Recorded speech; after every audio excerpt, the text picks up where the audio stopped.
Boa noite, sejam todos muito bem-vindos a mais um Alcance Mais. Em especial, hoje nós estamos dando início a uma série que se chama Andando com o Tanque Vazio. Você já parou para pensar nisso? Andando com o tanque vazio. Muitas vezes, muitos de nós nos sentimos como, gente? A gente se sente andando no piloto automático, a gente se sente sobrecarregado com todas as coisas, uma sensação de esgotamento, como se a gente não tivesse no controle de mais nada das nossas vidas, não é mesmo? E nós estamos dando início a essa série, e nós vamos dividir isso em 3 etapas. A gente vai falar de corpo, de alma e de espírito. Nós sabemos que o Senhor Deus, Ele nos fez, né, um ser tripartido, como está lá em 1 Tessalonicenses 5:23, que diz assim: o mesmo Deus da paz os santifique em tudo, e que o espírito, a alma e o corpo de vocês sejam conservados íntegros e irrepreensíveis na vinda do nosso Senhor Jesus Cristo. Então, todos nós sabemos que nós somos espírito, alma e corpo. E nessas 3 áreas nós devemos ser encontrados pelo nosso Senhor, íntegros e irrepreensíveis. E para dar uma dinâmica e uma didática para a gente entender melhor esses aspectos, nós vamos começar hoje, então, falando do nosso corpo. E para isso nós temos os nossos convidados hoje, 3 áreas especiais aqui para conversar conosco. Nós temos a Júlia Valões, que é nutricionista. Nós temos o Elton Coutinho, que é educador físico. E nós temos o Dr. Leiber, que é médico, especialista em gastro. É isso, doutor? E ele vai estar conversando aqui com a gente, nos dando algumas dicas, tá? E eu quero começar justamente aqui com o Dr. Leiber, para esse bate-papo. Então, a gente sabe que rotinas médicas são muito importantes para nossas vidas, não é? Exames de rotina. E qual a importância geral disso dentro da alimentação, dentro de um bom sono? Aquele check-up que a gente precisa fazer 1 vez ao ano, 2 vezes ao ano, sinais que a gente tem que estar atento que o nosso corpo vai dando. Como que funciona isso dentro da rotina médica? Bom, boa noite a todos, obrigado pelo convite. E, em primeiro lugar, eu queria dizer assim, que às vezes a gente negligencia o corpo mesmo, deixando em último lugar. E, às vezes, um versículo que me incomodava um pouco está lá em 1 Timóteo 4:7, que fala que o exercício físico é de pouco proveito. Depois o Elton pode comentar também. Mas, dando uma estudada ali, eu vi que algumas teorias para isso. Por que Paulo escreveu isso? E algumas eu achei bem interessante, de que ele vivia numa época ali entre os gregos, onde talvez o corpo era muito cultuado, o culto ao corpo era algo exagerado, sem medida, então ele teve que ser um pouco mais duro naquele sentido. A outra explanação que eu ouvi, que também achei que fez bastante sentido, foi que, à época, os gregos ali tinham o costume também de pagar os seus pecados, as suas penitências, levando o corpo ao seu extremo da atividade física, como se fosse algo punitivo, uma punição. Então, dentro desse contexto que Paulo escreveu, e por vezes a gente vê alguns irmãos usando o versículo para deixar o corpo em último lugar. Mas lembrando que o nosso corpo é o templo do Espírito Santo, a gente precisa cuidar bem dele. Então, existem sim certas rotinas que a gente vai estar conversando. Não é sempre que você precisa fazer exames todos os anos ou, digamos, determinadas faixas etárias têm que ser atendidas de uma maneira especial. A Ingrid comentou em relação ao sono, é outro ponto também importante. A higiene do sono, você ter uma boa qualidade de sono. O ideal seria pelo menos 8 horas de sono por noite. E por isso que eu falei por noite, não é por dia, porque o estímulo visual, o nosso ciclo circadiano, ele é regulado para a noite foi feita para dormir. O sono do dia não é a mesma coisa do que o sono da noite. Então, durante esse sono da noite, você relaxa, você restabelece o teu sistema imunológico também. Isso é importante.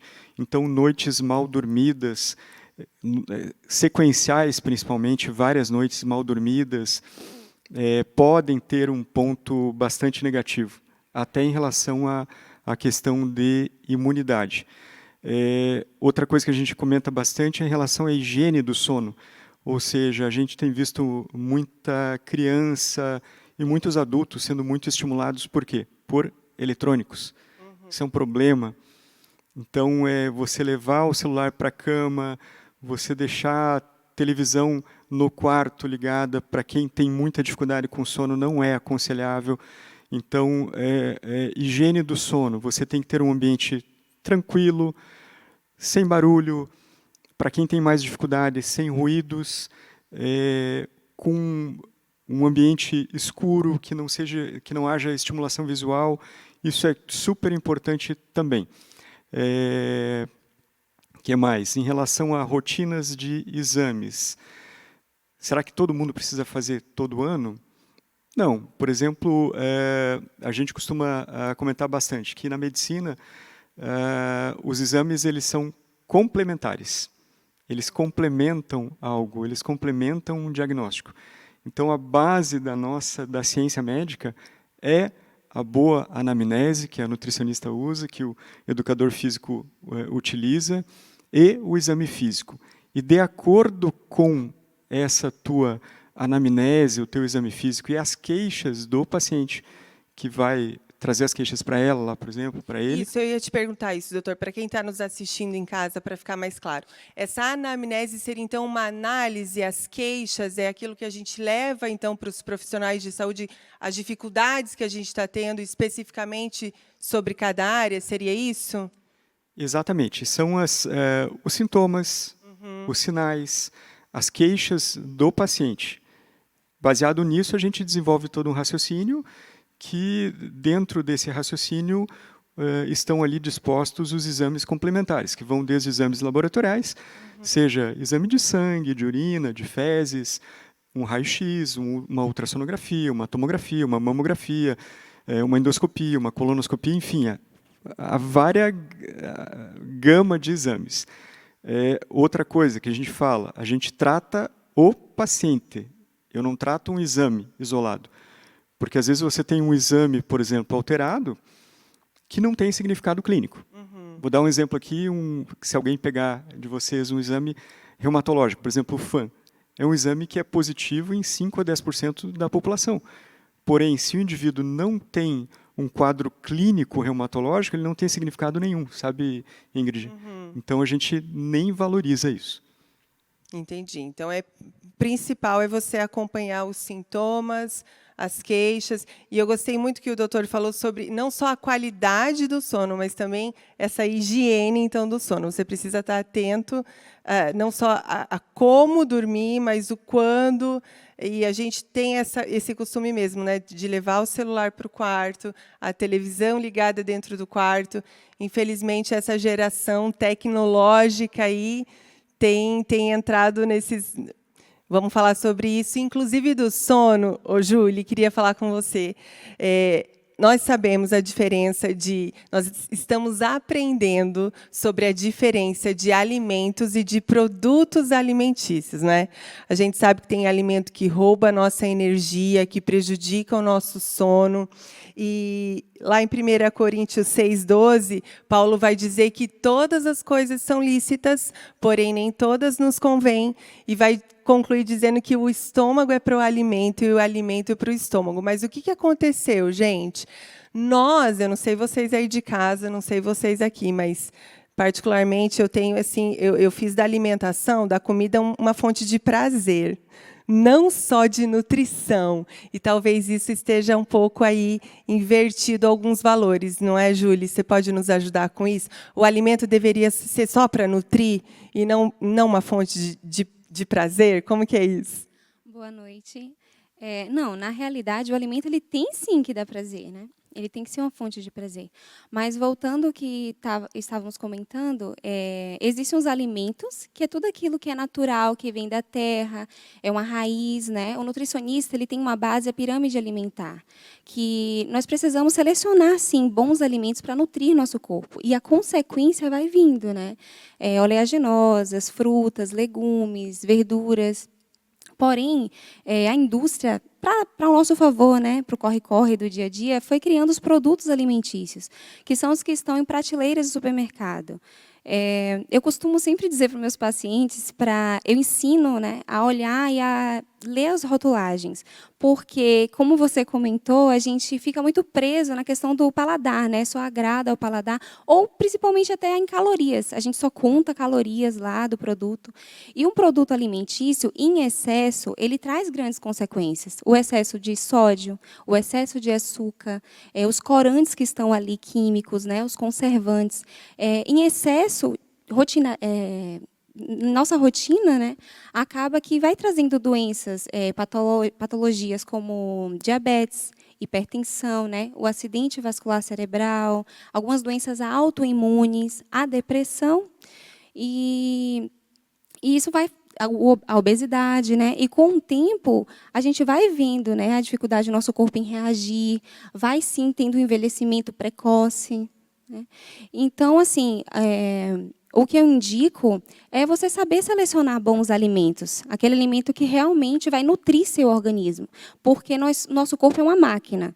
E a gente precisa pensar não só no paladar, e sim que existe um cabelo, que existe uma pele, que existe um intestino. Tem muitos alimentos. O intestino, ele tem a maioria da absorção de nutrientes e vitaminas está no intestino. E se a gente não consegue trabalhar bem, muitos pacientes chegam no consultório reclamando que tem dificuldade de evacuar, que passam 3, 4 dias sem ir ao banheiro. E, com certeza, ali tem uma desbiose, uma disfunção intestinal. Então, para ter absorção de vitaminas e nutrientes ali, vai ser bem baixo, vai ser bem precário.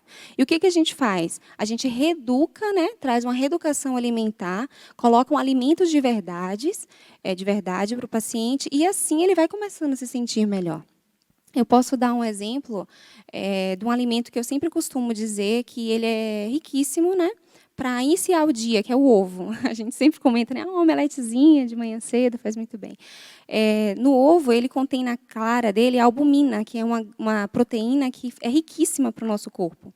E na gema, ela contém a colina. A colina, ele é um neurotransmissor para acetilcolina, que mexe totalmente com a função neural. Então, para quem vai iniciar o dia para um trabalho, né, raciocinar bem, estar bem, na realidade, começar a selecionar os alimentos e deixar de lado a quantidade excessiva dos produtos alimentícios, né, que tem nos supermercados. Bacana. A gente fica, assim, como consumidor, muitas vezes a gente se sente perdido, porque, por exemplo, o ovo mesmo, né? Ele anoitece vilão e ele amanhece o herói. É difícil para a gente acompanhar esse ritmo, né? Então, é muito importante a gente sempre procurar se atualizar e buscar informações pertinentes com profissionais. Porque na internet mesmo, a gente tem todo tipo de informação e nem toda informação que a gente pega na internet são fontes seguras, né? E por isso a importância da gente procurar profissionais pertinentes a cada área. E a gente sabe que está tudo aí meio ligado, interligado. Esse corpo funcionando como uma máquina, então, né? Você mencionou isso. Então, se a gente se alimenta mal, então aí a gente vai ter alguns sintomas e a gente vai lá no médico reclamar algumas coisas. E aí, o Dr. Leiber até mencionou, Timóteo, sobre o exercício físico, que tem pouco proveito, né? Mas a Bíblia fala de pouco proveito, não nenhum proveito, não é, Elton? Tem algum proveito, há de ter. É necessário o exercício físico nesse composto todo do universo do corpo humano. Nos fala um pouco disso aí. Boa noite. Esse pouco proveito, muitas vezes, ele é usado da forma totalmente errada, né? A pessoa que quer arrumar uma desculpa ou quer simplesmente aproveitar a oportunidade para se manter sedentário, ele usa o pouco proveito. Ele esquece que tem o proveito.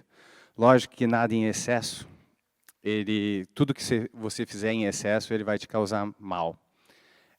Do contexto bem falado pelo doutor, quando Paulo escreve, é a questão, principalmente, eles faziam um culto ao corpo.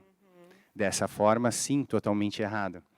Mas você descartar ela, aí você vai estar negligenciando uma forma única que a gente tem com a relação do exercício. Quando você está fazendo uma atividade física, você libera vários hormônios.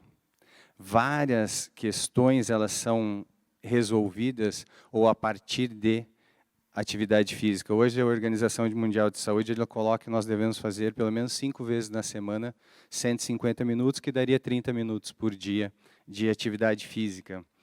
Com a atividade física eu vou ter uma melhor qualidade do sono. Espera lá, repete essa informação aí para a gente de novo. Então, estão Hoje- dizendo por aí que... Como que é? Dizendo por aí não, né? Os profissionais... Isso já tem há bastante tempo já. A gente já tem alguns anos que a Organização Mundial de Saúde ela vem colocando que se deve realizar pelo menos 5 vezes por semana 30 minutos de atividade física. Pelo menos de segunda a sexta, se a gente quiser ter o final de semana de descanso. Ou Mas- tem gente que depende, né? Tem gente que na vida corrida Prefere ela usar o acaba final fazendo de final semana. de semana para fazer até um pouquinho a mais. Então eu faço um período mais curto durante a semana, eu não consigo fazer a meia hora, mas eu consigo fazer 15 minutos. Então eu vou fracionar e no final de semana eu consigo fazer uma atividade um pouco maior, uma caminhada num parque ou uma atividade, eu vou sair andar de bicicleta com meu filho, com a minha família. Então daí a pessoa acaba realizando a atividade no final de semana ela é um pouco maior, mas o ideal é que a gente sempre mantenha esse corpo muito ativo.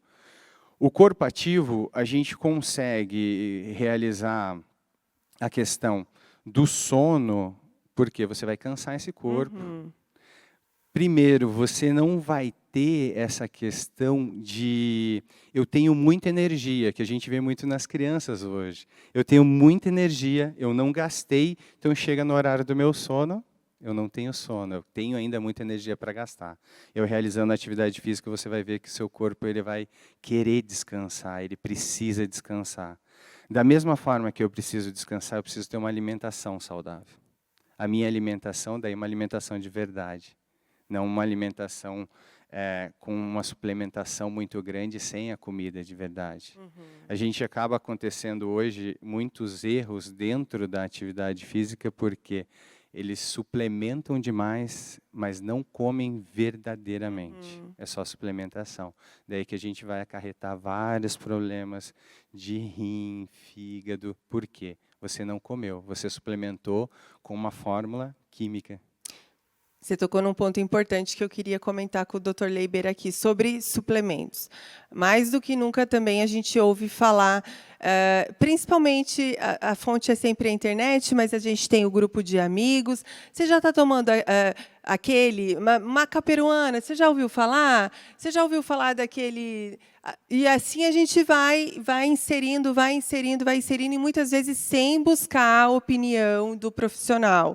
A gente ouve que aquele remedinho ali tá na moda, é aquilo que estão usando, e por não ser, talvez, um remédio, uma droga, e ser algo que se compra em casas de produtos naturais, a gente vai inserindo essas coisas na nossa rotina, sem se dar conta de que isso pode fazer mal. E aí, vitaminas de tudo quanto é lado, toma vitamina D, toma vitamina...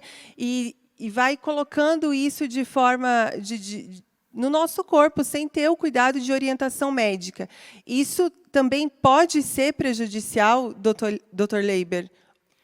Pode, Ingrid, pode e é. E às vezes a gente se surpreende dentro do consultório, porque os pacientes chegam, às vezes, com algumas fórmulas com 10, 12, 15 produtos, em que você tem ali um hormônio da tireoide, você tem um diurético, você tem todas as vitaminas ali, você tem um laxante, que todo mundo quer perder peso, e por vezes, combinações de medicamentos que podem ter uma ação problemática, principalmente para fígado e rins, com lesão nesses órgãos. Então, às vezes, o paciente chega com algumas receitas que, sem falar nos chás, os famosos chás, que para nível de fígado, por exemplo, a gente já teve muito problema com produtos até de algumas marcas que eu não vou citar aqui para não ser antiético, mas que chegaram a causar lesão hepática, lesão fulminante no fígado, do paciente ter que ir para transplante de fígado. Então, Falando de chás, esses doutor. chás, essas garrafadas, entende? Essas receitas em que pega tudo, bate no liquidificador e toma, Acho que a gente está entendendo. muitas Você aí de vezes casa, são acho que está conseguindo. problemáticas, sabe? Problemáticas. E às vezes o paciente sai do consultório de alguns profissionais que prescrevem isso, felizes, achando que vão resolver a sua vida, vão emagrecer, vão perder aquela gordurinha abdominal. Muitas vezes é o caminho mais fácil e Entende? rápido. Muitas vezes o caminho mais fácil, e os colegas aqui vão concordar que não existe caminho mais fácil nesse sentido. Então, é o que eu digo, às vezes eu brinco, né, que você não vê nenhum africano gordo, né? Verdade. Que o cara não tem que comer e tem que fugir do leão o dia inteiro. Ou seja, resumindo, é fechar a boca e atividade física. E abrir a boca para alimentações corretas e não suplementação, como o Elton comentou. Então, é bem problemático isso, sabe, Ingrid? E a gente vê, às vezes, o paciente chegando já com alteração dos exames do fígado e achando que está tudo bem, sabe? Então, assim, a gente não está dizendo contra suplementação de forma alguma. A gente sabe que, por outro lado, muitas vezes é importante. Sintomas como depressão, muitas vezes, têm a ver com a falta de vitamina, a falta de produção da B12, que a gente... É isso. E aí a gente precisa de um acompanhamento. Sim, sim. Ou do nutricionista, ou do endocrinologista, que trabalha bastante com a parte metabólica. O gastro, ele, no meu caso, eu trabalho muito já com lesão de órgão do aparelho digestivo. Talvez essa fisiologia, o processo da digestão, eu trabalho um pouco, mas o nutricionista e o endócrino, em relação à parte metabólica, eles trabalham muito mais. O que a gente observa, assim, que no mundo nutricional ideal, no mundo médico ideal, se as pessoas tivessem uma alimentação adequada, e depois ela pode comentar, são pontuados os casos que você veria necessidade de suplementação. Por exemplo, aquele indivíduo que foi submetido a uma cirurgia bariátrica, ele vai ter uma dificuldade em relação a ferro e vitamina B12 ao longo dos próximos 5, 10 anos. Ele vai ter que repor, via de regra, vai ter que repor ferro ou B12 ao longo dos anos, dependendo da técnica, do tipo de cirurgia bariátrica que ele fez. O indivíduo que tem um tipo de anemia, que a gente chama de anemia perniciosa, é um indivíduo que produz anticorpos contra as células do estômago, e são células que produzem uma proteína que se liga à vitamina B12, e esse conjunto proteína e B12 é absorvido. Então, esse indivíduo pode ter problema com a B12, vai ter que repor.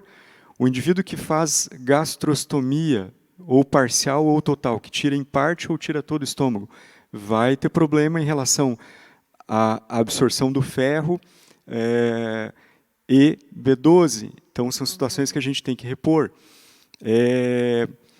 Zinco, vitamina D, a gente observa alguma dificuldade também nos pacientes que são submetidos à cirurgia bariátrica, mas, de uma maneira geral, para a população geral, o ideal seria que tivesse uma alimentação adequada, como o Elton falou. E a suplementação, ela pode comentar depois, seria a exceção, não a regra. E o que a gente tem visto é como o regra. contrário, Ou como seja, regra. as pessoas comem mal, Isso. comem muito mal, lanche, o excesso de carboidrato, excesso de massas, ou quando coloca arroz, coloca massa. Então, o que eu oriento o meu paciente, colocou arroz, não coloca massa, coloca um carboidrato só. Proteína, fibras.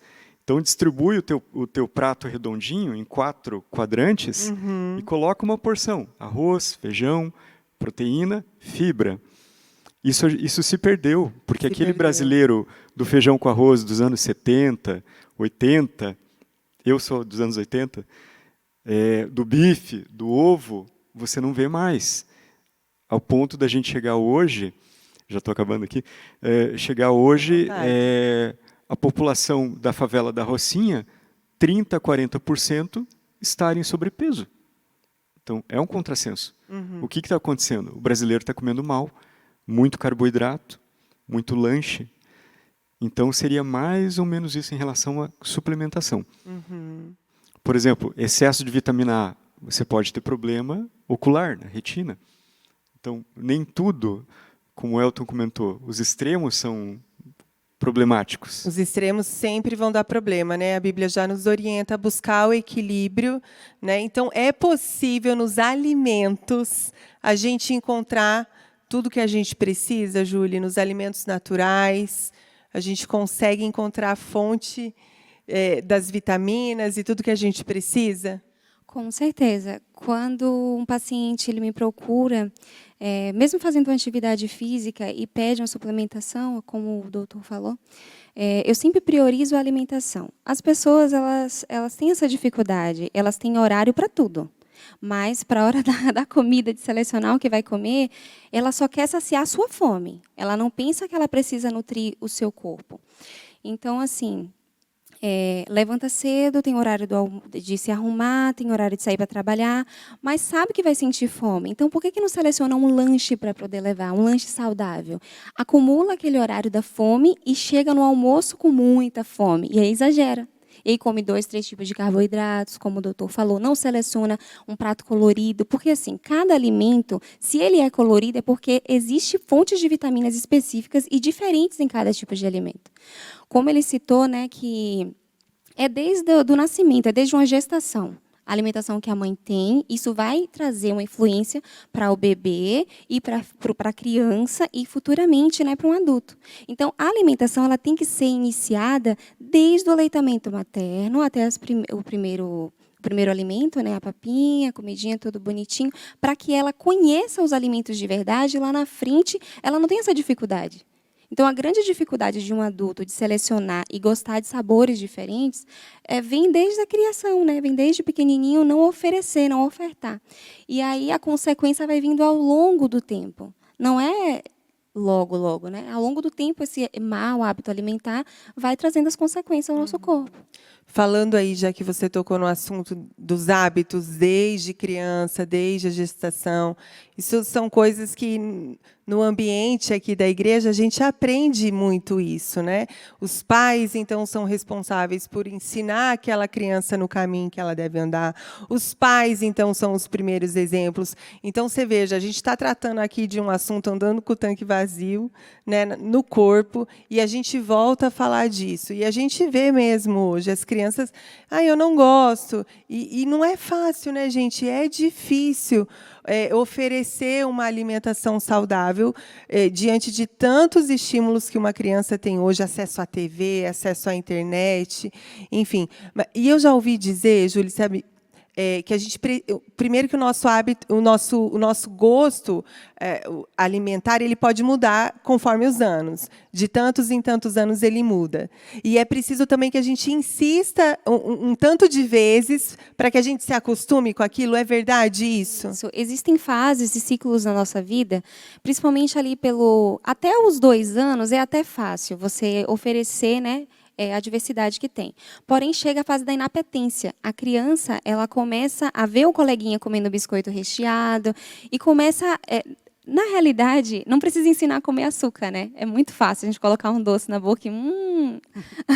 Então, a partir dos 2 anos, ela começa a rejeitar alguns tipos de alimento e selecionar o que é gostoso para o paladar dela. E ela não vai entender que ela precisa nutrir o corpo dela. Então, o pai e a mãe que necessita estar ali educando, ensinando e constante, né, se ele vê a mãe comendo em casa um exemplo, né, dá um exemplo em casa de uma boa alimentação, ele nunca vai esquecer.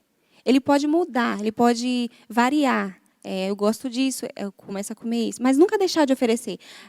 Quando a criança diz não, você não pode forçar. Mas daqui a algum tempo você tem que continuar oferecendo até 10 vezes para ela poder continuar aceitando aquele alimento ao longo da vida dela. Então, até 10 vezes ali na medida do passar dos dias, não forçando, fazendo apresentações diferentes, dando exemplo. A gente vai se tornar um adulto saudável e vai ter na memória tudo aquilo que ele já consumiu e que ele já experimentou. Né? Bacana. E da mesma forma, na questão do exercício, né? A gente vê crianças mais e mais cedo, com questões de peso mesmo, acima do peso, com problema de obesidade infantil. Você veja, e a gente comentava antes aqui de começar a gravar, que talvez na nossa infância aqui, pode não parecer, mas quando a gente foi criança, há um tempinho atrás, talvez não tivesse videogame assim tão disponível, era muito mais fácil para a gente brincar de correr na rua, brincar de pega-pega, escalar as árvores e tudo mais. Como Paulo, né? Eu falava como menino, brincava como menino. E hoje está difícil para as crianças, a gente fica se preocupando com as questões de segurança mais do que nunca. A gente não libera as crianças para ir para a rua correr como a gente corria antes. Então, a gente oferece a tecnologia.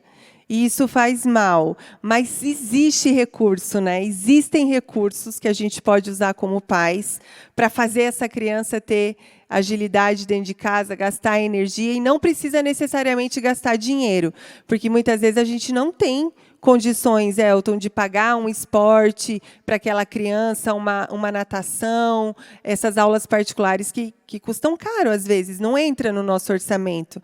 A gente pode criar mecanismos, dá umas dicas, ajuda. Corroborando com o que a Julie falou, a gente vai ver até mesmo na gestação. Muitas mulheres, quando elas engravidam, eu não vou mais fazer atividade física, eu não posso.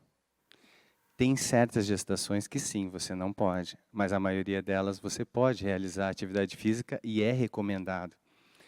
Uma das coisas que muitas vezes a gente esqueceu hoje e que acabou nos facilitando foi o celular ou o tablet. A criança pequena, muitas vezes ela dá um trabalho, ela tem muita energia, e os pais, com a vida corrida, não têm tempo de dar atenção. Então, dá o tablet ou dá o celular. Brincadeiras hoje, elas são quase esquecidas, as que a gente fazia.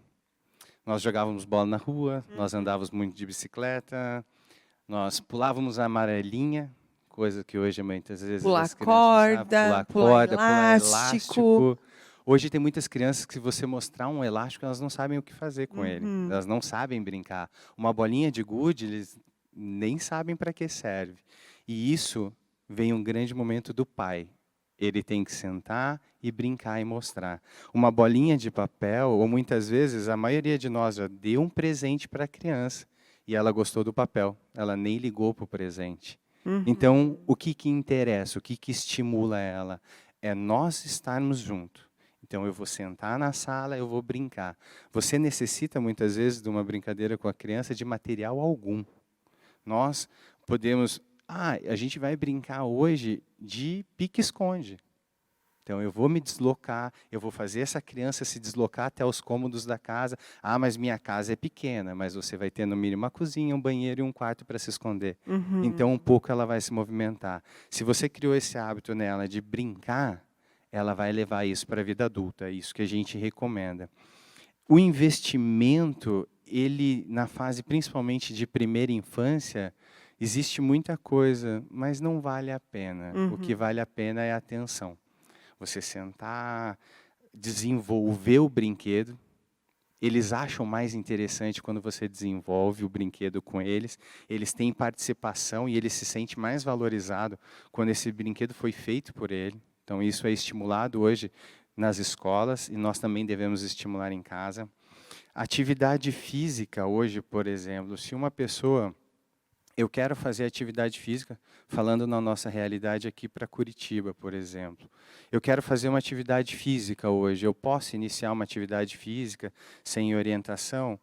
Pode, mas você vai ter problema com isso mais para frente. É difícil de achar um profissional que possa me orientar? Hoje não. Aqui, para a nossa realidade em Curitiba, você indo numa unidade de saúde, num postinho, você tem um profissional de educação física que é responsável por essa população. Então, nosso sistema de saúde oferece gratuitamente para a população essa primeira orientação? Hoje sim, hoje sim. Curitiba... é um modelo que já está sendo seguido tanto por Florianópolis, Recife também está, eles chamam de NASF. Então, nós temos lá um núcleo de apoio aos médicos. Então, são profissionais de educação física, fisioterapeutas, nutricionistas, psicólogos e farmacêuticos. Esses profissionais estão à disposição da população hoje. O NASF ele já vem abrangendo quase todo o Brasil. Então, hoje, para você realizar uma atividade sem orientação, ou eu vou pegar um aplicativo e vou fazer. Primeiro, esse aplicativo ele foi desenvolvido para qual nível de atividade física? Eu estou sedentário, eu não faço nada, vou iniciar fazendo um aplicativo já forte, você vai se machucar. Como que você está fazendo esse exercício? Qual que é a intensidade que eu devo fazer? Tudo isso a gente consegue daí orientar as pessoas.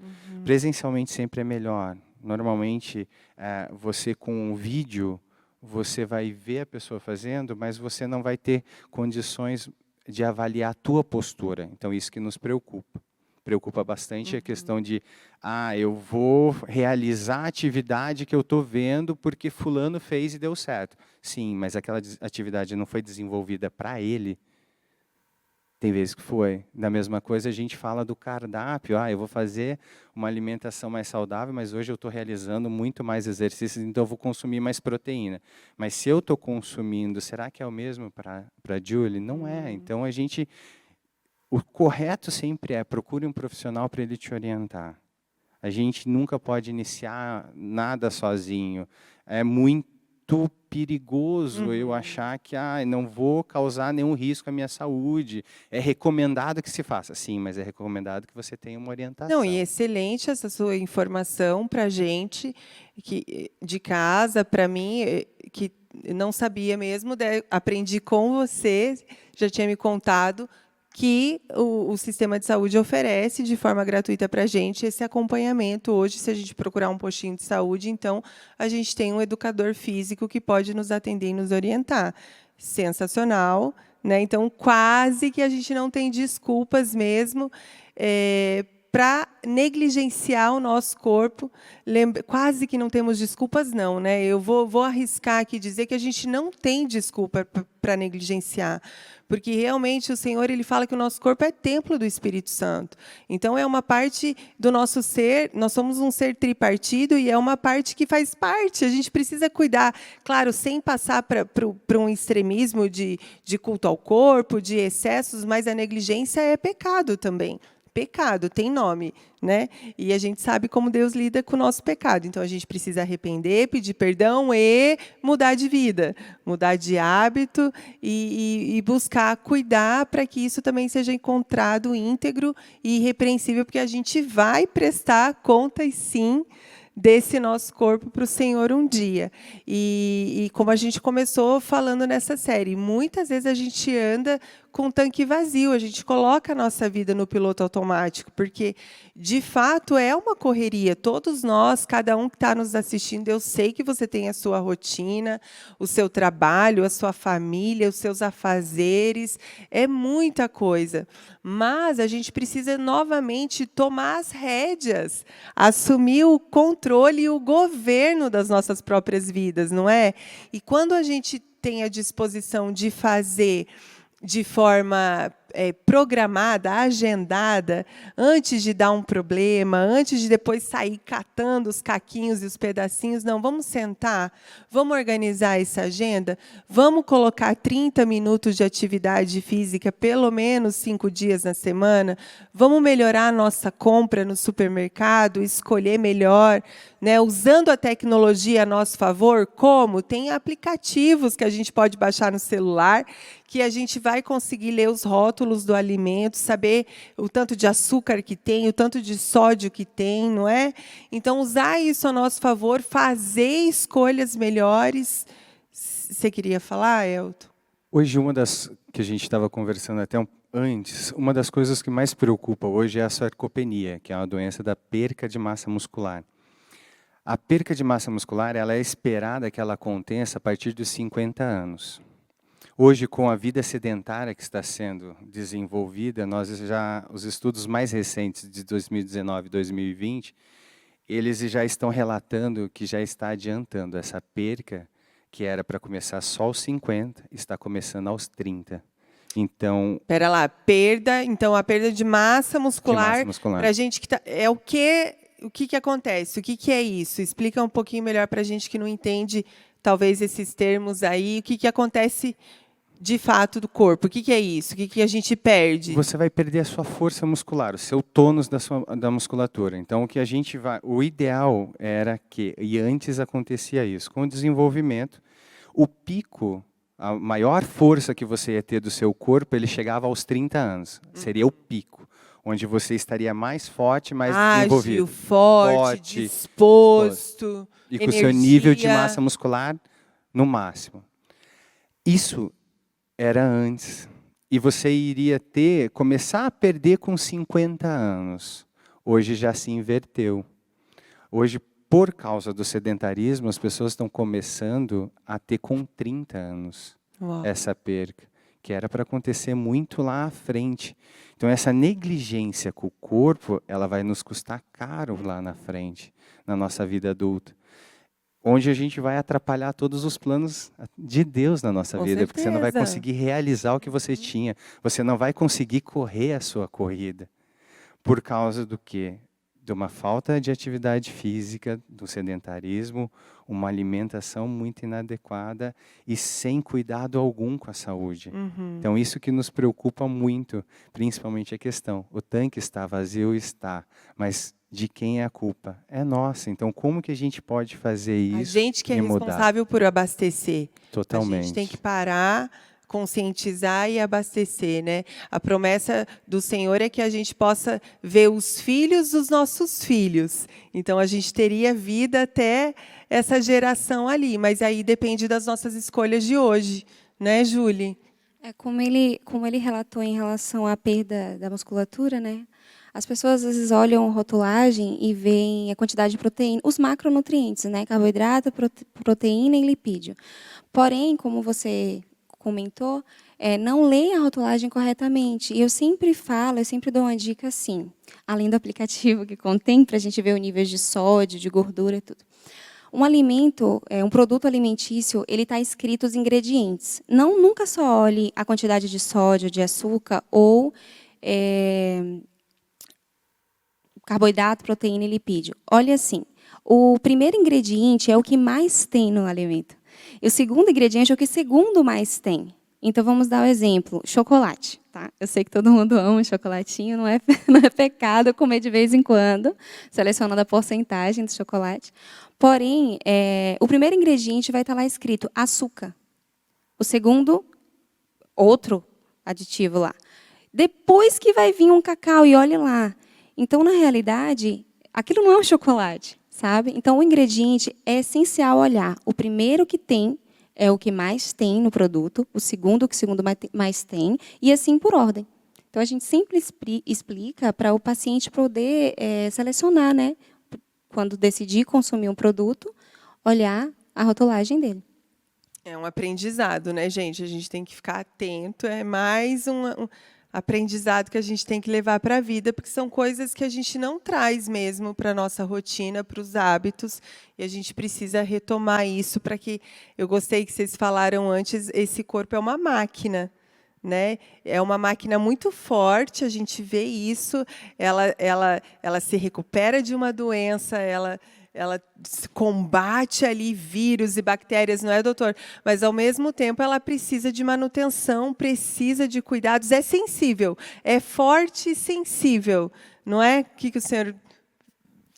Eu já ia fazer uma brincadeira aqui, que o bíceps não pode ser substituído pelo pânceps. Boa. Tá? O que eu quero dizer com isso?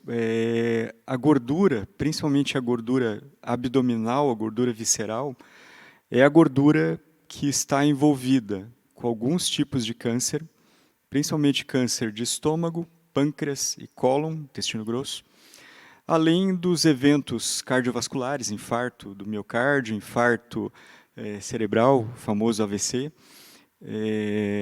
infartos intestinais também.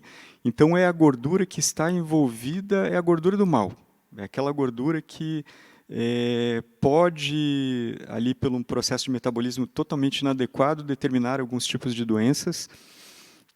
Eu vejo muito na minha especialidade a famosa gordura no fígado, a esteatose hepática, que você vê bastante nos pacientes com algo que a gente chama hoje de síndrome metabólica, que é ali indivíduo que tem pressão alta, diabetes, colesterol elevado, triglicerídeo elevado, circunferência abdominal aumentada, já vou falar o que é o normal, sedentários. Então a gente observa muito isso no dia a dia e com todas as suas consequências.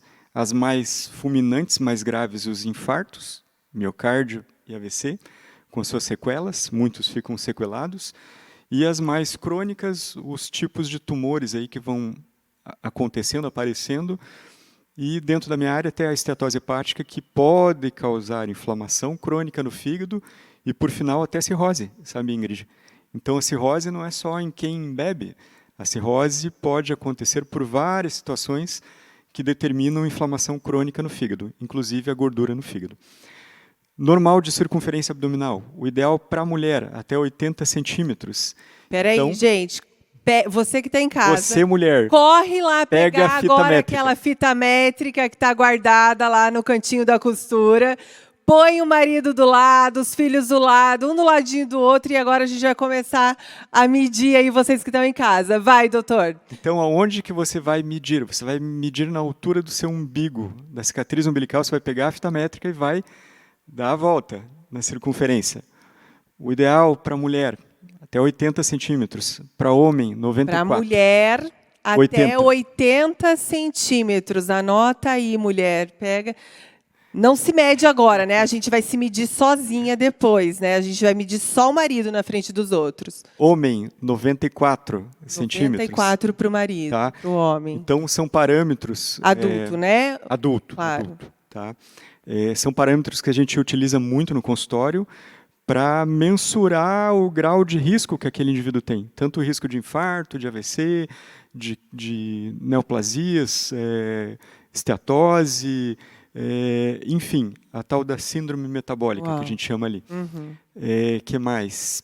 Para criança, então a gente viu que é até 94 centímetros de circunferência ali para o homem, até 80 para a mulher. Para criança, para a gente ter uma base, existe algum limite, para a gente identificar se aquela criança está fora, de Para repente? criança, eu vou ter que chamar minha esposa, que é pediatra daí. Ótimo, ótimo. Como eu trabalho só com adulto, praticamente, mas aquele adolescente, a partir dos 14 anos, por exemplo, pega os filhos do pastor Marciano e pastora Adriana. Os São todos miudinhos. gigantes. Então, para eles, ali, 14 anos, a medida para eles já vai se aproximar de um adulto. Já dá para a gente considerar algo nesse sentido. E para a criança, o acompanhamento Para criança, então, com o com o pediatra. ele vai saber dizer Isso. se aquela criança está acima do peso. Exatamente. Isso a gente utiliza bastante no dia a dia, porque às vezes você tem um adulto que a hora que você coloca no índice de massa corporal, o cara é muito forte, tem muito músculo. Então, ele tem muito massa magra, massa boa. E, às vezes, ele não é obeso. Então, a circunferência abdominal te dá um sinal mais fidedigno para essa avaliação. Não só o índice de massa corporal, Excelente. que é o peso dividido pela altura ao quadrado. Claro, a gente utiliza Sim. o IMC, o índice de massa corporal também. Mas a circunferência abdominal, hoje, ela tem tomado um pouquinho mais esse lugar até do IMC. Muito importante essas informações. E são coisas que a gente consegue fazer em casa para Consegue, ter essa coisas primeira práticas. ideia, esse primeiro susto, de repente, não sei se você se assustou aí em casa, para a gente poder tomar consciência e mudar de vida, né, gente? Então, antes de a gente estar caminhando para o fim aqui, eu gostaria que cada um de vocês pudesse fazer, então, uma consideração final da área de vocês aqui.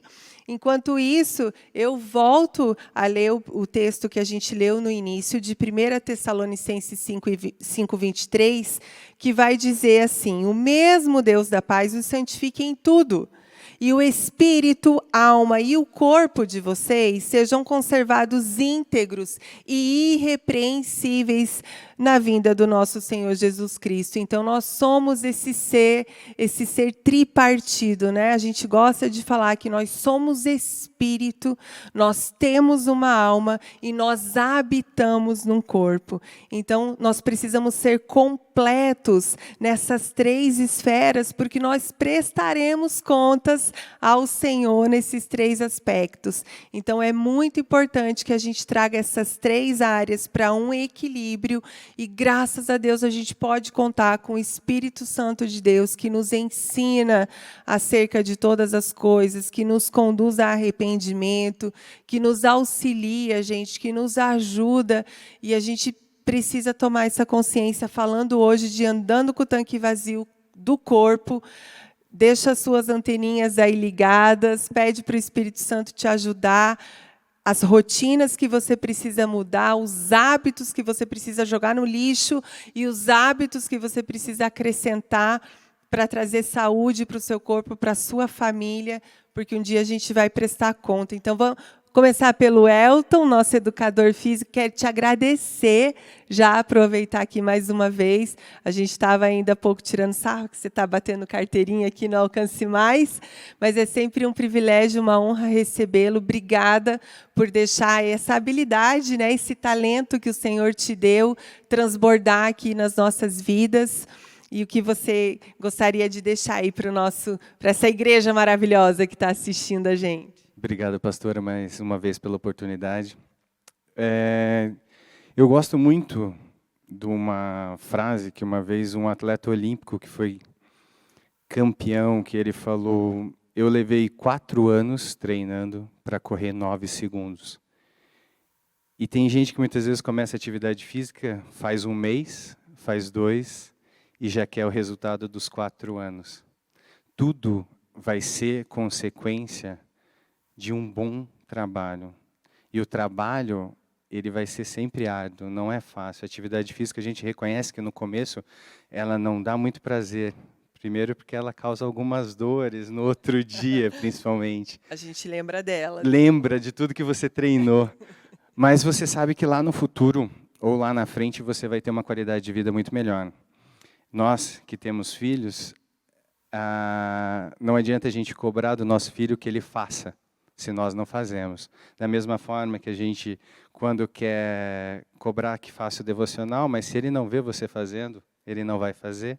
Da mesma forma a gente traz para a atividade física. A partir do momento que é um hábito seu, ele vai ver, ele vai fazer, ele vai reproduzir, e você então vai ter frutos lá na frente. Muito bem dito, Julie.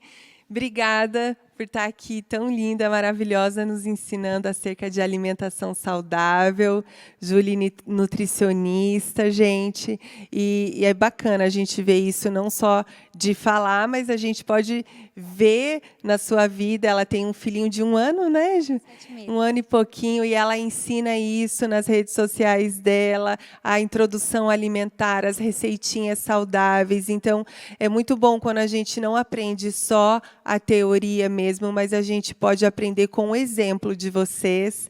Então, muito obrigada também por derramar do teu talento, do teu conhecimento aqui sobre as nossas vidas. Obrigada, gente. Realmente, como o Elton falou, né, nós somos um exemplo para os nossos filhos. E como a vida da gente é corrida, mesmo assim, a gente precisa, sim, selecionar aquele alimento saudável para a hora do lanche, para a hora do nosso jantar, na hora do nosso lanche da tarde. Então, sempre selecionar os alimentos corretos. Tentar fazer disso um hábito, um estilo de vida. Porque do início a gente vai sentir, né?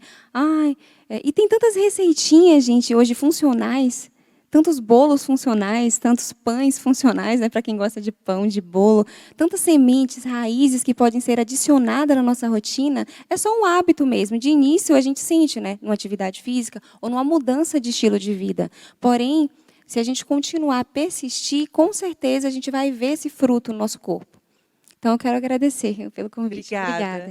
Obrigada também, Dr. Leiber, por ceder o seu tempo, né? Tá corrido aí para você, eu sei, ainda mais nesse tempo que a gente tem vivido agora, especialmente dessa loucura de pandemia. Então, os plantões estão, né?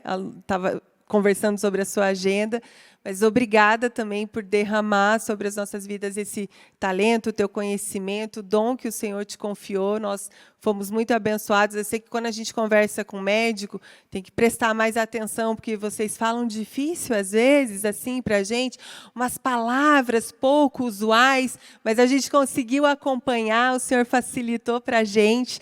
Então, muito obrigada. Eu quero agradecer. Eu ia acabar não comentando, mas tendo em vista, Ingrid, ali a questão da passagem do nosso irmão lá, do Pantera Negra, né? Algumas pessoas perguntam, e no meu consultório essa semana choveu, assim. Então, resumindo exames de rotina, vou tentar dar um resumão. Colonoscopia, a partir dos 50 anos de idade, tá? Ele faleceu de um câncer de cólon, tá? Então, colonoscopia a partir dos 50 anos de idade, se o exame for normal, a cada 5 anos, tá? Para a pessoa que tem história de câncer de intestino na família, o exame deve ser feito ou a partir dos 40 anos de idade ou 10 anos antes da idade que o seu familiar de primeiro grau teve o problema. Tá? Então, para colonoscopia. Tá? Endoscopia. Não é o nosso caso aqui no Brasil, mas, por exemplo, no Japão, a partir de 35 anos de idade, eles fazem rastreamento de rotina para toda a população acima de 35 anos de idade com endoscopia, porque o câncer de estômago no Japão é muito prevalente. Aqui no Brasil, a gente institui o seguinte: acima de 40 anos, sintomas, dor, azia, queimação, mais de 2 vezes na semana, por mais de 4 semanas, o indivíduo tem sintomas e tem mais de 40, 45 anos de idade, é bom uma endoscopia digestiva alta. O exame da próstata, que os homens sempre perguntam, 45 anos, se história familiar de câncer de próstata, ou indivíduos da raça negra, ou obesos. Tá? Voltando à questão da obesidade, hoje a gente sabe que o indivíduo obeso é um conceito novo até para nós, médicos. O obeso ele é um inflamado crônico. Então, por isso que o obeso ele tem mais predisposição a tipos de cânceres, porque as células estão num quadro inflamatório crônico. E por isso até que o Covid-19 ele é mais, mais mortífero, para o indivíduo obeso ou muito obeso. Então, próstata, 45 anos, com esses fatores de risco. Ou, a partir dos 50 anos, se não tem fator de risco, exame anual. Mulheres, Papa Nicolau, anual depois do início da vida sexual. Tá? Mamografia, mamas, além do autoexame que vocês podem fazer, a partir dos 35 anos já seria orientado o primeiro exame, e depois dos 40 anos de idade, anual, mamografia. Tá? O exame transvaginal para a mulher, a partir dos 40 anos de idade. Tá? Deixa eu ver o que mais. O raio-x de tórax, precisa fazer? Se você não é tabagista, não é fumante, tranquilo. Mas um raio-x de tórax, pelo menos na tua vida, depois dos 40 anos, o teu clínico geral pode dar uma atenção nesse sentido. Tá? Exames de sangue, de fezes e de urina. Via de regra, depois dos 30 anos de idade, a gente começa a dar uma atenção nisso. Aqueles irmãos que trabalham em empresas, nesse sentido, são agraciados, porque as empresas fazem o quê? O exame periódico, que é anual. Então, os irmãos se beneficiam muito. Mas quem não trabalha em empresa, é autônomo, depois dos 30 anos de idade, é interessante o famoso check-up, ou seja, o exame de sangue, o exame de urina, o exame de fezes, depois dos 30 anos de idade. E, se tiver tudo bem, a cada 2, 3 anos, não precisa fazer cada 6 meses. Nos indivíduos que são hipertensos, diabéticos, problemas de tireoide, se as doenças estiverem compensadas, tranquilinho, 1, 2 vezes ao ano é interessante. Todo o perfil do colesterol, perfil lipídico, avaliação dos rins, a glicemia, é interessante se diabetes compensado, se triglicerídeos compensados, enfim, se as doenças compensadas. Se descompensados, tem que ser analisado caso a caso, o clínico vai decidir isso. Tá? Indivíduos mais jovens, 20 anos de idade, 30 anos de idade, 20 anos de idade e crianças, a conduta é muito individualizada. Se há história de doenças hereditárias na família, essa criança deve ser vista com outros olhos. Se essa criança é obesa, ela tem que ser vista com outros olhos. Talvez ela vai precisar de exame de rotina. Se você já tem um diagnóstico estabelecido, a criança tem diabetes tipo 1, é uma criança que vai ter que colher exames de rotina. Tá? Isso serve para o adolescente e para o indivíduo em torno da segunda década. Aquele indivíduo que tem história familiar, por exemplo, te dar um exemplo, doença celíaca. O indivíduo tem 20 anos de idade, começa a ter alguns sintomas, e tem familiar que tenha doença celíaca, a questão do glúten. Esse indivíduo deve ser avaliado. Tem uma chance de 10% dele ter o problema também. Então, os exames de rotina, resumidamente, seria mais ou menos isso, sabe? E sempre ali o acompanhamento do teu médico, do teu clínico, orientando esses exames. Quais caminhos pegar. Isso. Chuva de conhecimento aqui, gente. Se você perdeu alguma informação encerrando a transmissão, você consegue voltar um pouquinho esse vídeo e fazer todas as anotações pertinentes, ok? E não perde, não. Semana que vem a gente vai estar continuando essa série. Chama-se Andando com o Tanque Vazio e a gente vai focar na alma. Então, não perde, a gente vai ter novos convidados aqui, novos especialistas, falando sobre andando com o tanque vazio e o foco vai ser a alma. Não perde, não. Obrigada por estar aqui conosco até agora. Deus abençoe você, um bom fim de noite, uma boa semana. Até a próxima. E é claro, como estamos em outubro falando sobre a saúde do corpo, não poderíamos deixar de dar esse recado para você, mulher. Uma vez que estamos falando aqui da saúde do corpo no programa de hoje, então desde a década de 90, o mês de outubro é rosa. Isso é para que todos tenhamos a conscientização do câncer de mama, essa doença que aflige muitas mulheres. E é preciso que façamos exames periódicos, porque o tratamento precoce, o diagnóstico precoce, nos dá a chance de um melhor tratamento. Então procure o seu médico, faça os seus exames, vamos nos cuidar. É isso que o Senhor espera de nós. Deus te abençoe.